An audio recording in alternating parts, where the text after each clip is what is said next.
Енді халал болу шарттарын өтеміз. Халал болу үшін жаңа түсініп алдық, иә, биржаның ішінде біз тек қана халал акциялармен және ETF-термен жұмыс жасайды екенбіз. Бұларды қалай тексереміз? Бізде екі приложение бар. Негізі екі приложение емес, одан да көп, просто мен пайдаланатын екі приложение бар, сізде шәкірттеріме беретін.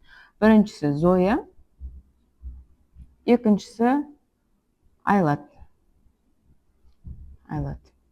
Қазақстанский акциялар тексеруге болады, американский акциялар тексеруге болады. Айлатада американский акциялар тексеруге болады. Енді біз халал акцияларды, ETF-тарды осыларға салып тексереміз. Қайсысы халал, қайсысы харам деген сияқты. Енді негізі халал харамды не үшін тексереміз? Қараңыздар, компаниялардың жұмыс жасау бағытына байланысты. Егер компания адам тасымалдаумен айналысса, оның жұмыс жасайтын бағыты халал болуы мүмкін. Компания алкоголь шығарумен, құмар ойындармен, тағы да басқа адамға зиянын тигізетін заттармен айналысса, ол харамға жататын жұмыспен айналысады деген сөз. Ол логически түсінікті.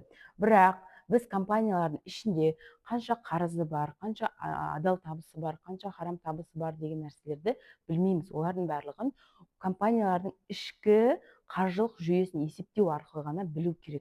Ол жүйелерді біз каждый есептеп отыра алмаймыз. Сол үшін компаниялардың тикерін бар ғой, аттауларын жазатын болсақ, мысалы үшін жаңағыдай Эйр Астана немесе Uber деген сияқты аттаулардың тикерін жазатын болсақ, осы атауларына сәйкес приложениялар бізге тауып береді екен. Халал ма, халал емес па? Осы приложениялар арқылы қолданатын боламыз. Енді екіншісі жаңа айтқандай заңды брокерлермен жұмыс жасаймыз. Заңды брокермен. Үшінші шарт, міндетті түрде тек өз ақшамызға сауда жасаймыз. Өз ақшамызға сауда жасаймыз. Және төртінші шарт, маржа қолданбаймыз. Шорт жасамаймыз.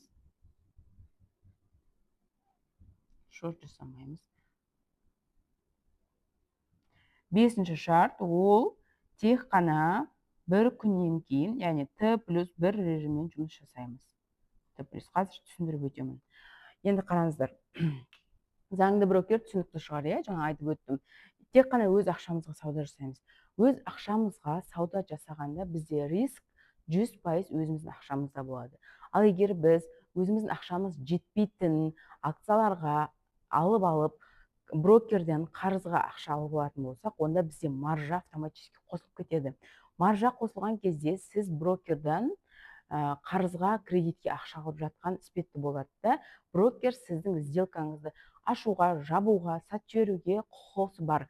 Сол себептен ол бізге невыгодно, поэтому тек қана өз ақшамызға жұмыс жасаймыз. Және тек лонг позицияда жұмыс жасаймыз. Маржа, шорт қолданбаймыз, тек лонг позицияда. Яғни лонг позиция дегеніміз арзаннан сатып аламыз, қымбаттан сатамыз. Мысалы, $5 сатып алдық, $10 сатамыз деген сияқты. Ал шорт позиция дегеніміз бұл $10 сату, $5 сатып алу. Яғни сіз өзіңізде жоқ брокердің бір меншігін аласыз, сатып жібересіз. Сөйтесіз да кейін арзаннан алып брокерге қайтарып бересіз. Тапқан табысыңыз біреудің үлесін сатып жіберуден табыс тауып жатырсыз. Сол себептен шорт позициямен жұмыс жасауға болмайды. Тек қана өз ақшаңызға арзан акция сатып аласыз, қымбат акция сатасыз.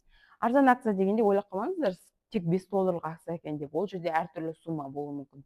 $100, $500 деген сияқты. Бірақ компанияның акциясы қазіргі моментте арзан болып тұрғанын сатып аласыз да, қымбаттаған кезде сатасыз. Маржа, яғни тек қана өз ақшаңызға сауда жасайсыз, брокерден ешқандай қарыз, кредитный плечо қолданбайсыз. Т+1 режим деген, яғни day трейдингпен айналыспаймыз. Пока day трейдинг бұл халал емес. Неге? Себебі, қараңыздар, рыноктың өзінің уақытысы бар. Рынок кешкі 6:30-да, қыстық уақытта 7:30-да ашылады. Түнгі 1-2-ге дейін жұмыс жасайды. 1-2-ге дейін американдық брокерлардың ішінде адамдары өздері скальпинг жасайды, яғни day трейдингпен айналысады. Қазір алады, қазір сатады, қазір алады, қазір сатады. Яғни сатып алып 1 минуттан кейін немесе 15 минуттан кейін немесе бір күннің ішінде сатып жібереді, яғни бір торговый сессияның ішінде сатып жібереді. ол дегеніміз дей трейдинг болып кетеді. Сол себептен оларға қор нарығының өзіне акцияның барлығын каждый минут сайын басқа адамның атына аударып отыру невыгодно.